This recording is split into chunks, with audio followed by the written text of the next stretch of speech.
UN climate official reaffirming the country's commitment to the coal industry.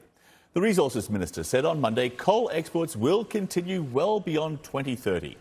Australia exported more than $32 billion worth of coal last year, by far more than any other country. But on Sunday, a UN official warned that climate change could wreak havoc on the rest of Australia's economy if more is not done to move away from fossil fuels. For more, we're joined now by Will Stephan. He's Emeritus Professor at the Australian National University and a member of the Climate Council of Australia. Professor, thank you for your time. Thanks, John. So here is the warning that came from the UN about climate change and fossil fuels, in particular about coal. Here's part of it. Listen to this. It's essential to have a broader, more honest and rational conversation about what is in Australia's interest, because the bottom line is clear.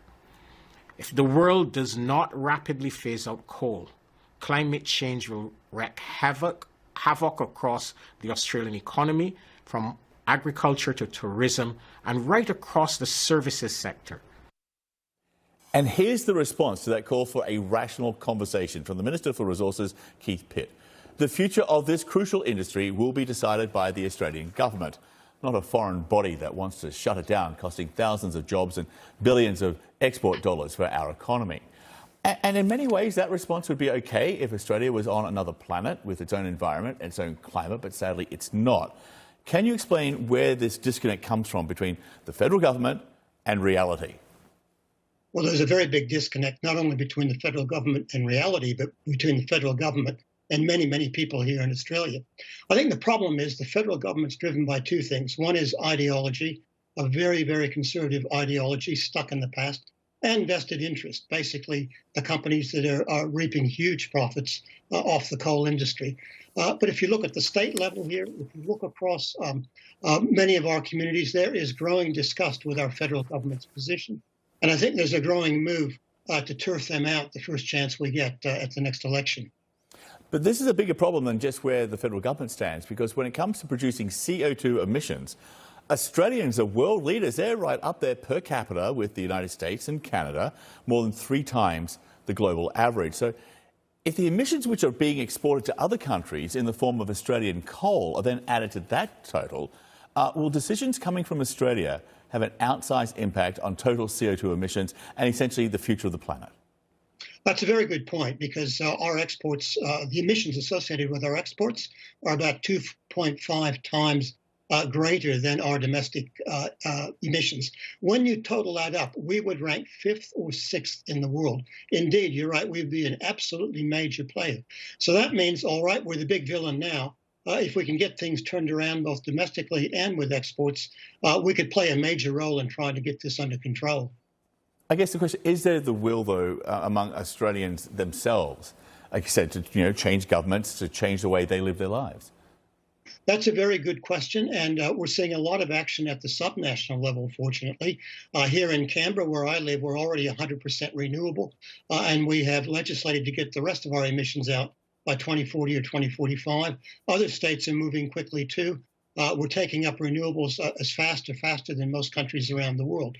The problem is we've got this huge mismatch, this huge gap between policy at the federal level, between exports, but between what a growing number of Australians really want to have happen here. This has got to come to a head, and the sooner it comes to a head, the better. And hopefully you'll see some quick positive action out of this country in the next few years. You mentioned the ideology there as being one of the problems. The other problem, too, has been the conservative media in Australia over the years. They've done their best to muddy the waters, to sow doubt over the science around climate change. Similar story here in the United States. Here's a sample from Fox News. The campaign against global warming seems to have gone bust. It started as an effort to protect the environment. It is not that anymore. Their goal is to scare everyone, to convince you into, quote, climate action. There's something mind-blowing that no one's talking about. Climate change is saving hundreds of thousands of lives. Whether it's Australia or the United States, it's mostly the Murdoch media, which are the big players in this. Now the Sydney Morning Herald reports that Rupert Murdoch's newspaper's 24-hour news channel to champion net zero emissions. The headline sounds encouraging. Do you believe this is a real change? There are some who've been savaged by the Murdoch media in the past who remain very sceptical. Yeah, I'm also skeptical too, because I think the real message that's coming out is net zero by 2050. 2050 is nearly 3 decades down the track. And as you pointed out, this is an urgent issue. It requires urgent action. And I think the make or break point is going to be this decade, both here in Australia and around other parts of the world. If we don't get emissions down by half globally by 2030, we're not going to have a chance at meeting the Paris goals. Here in Australia, as you point out, we are a big villain so far. We actually need to do better than get a 50% reduction by 2030. I don't think you're going to see the 2030 date at all in the Murdoch press.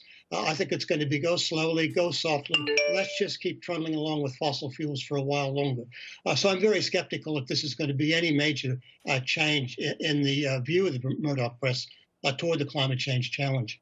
Yeah, and so much damage has already been done up until this point. Well, thank you for being with us. We really appreciate your time. My pleasure. Thanks, Tom. Take care. Well, thank you for watching CNN Newsroom. I'm John Voss. Please stay with us. World Sport starts after the break, and then I will be back in about, 16 minutes from now. See you soon.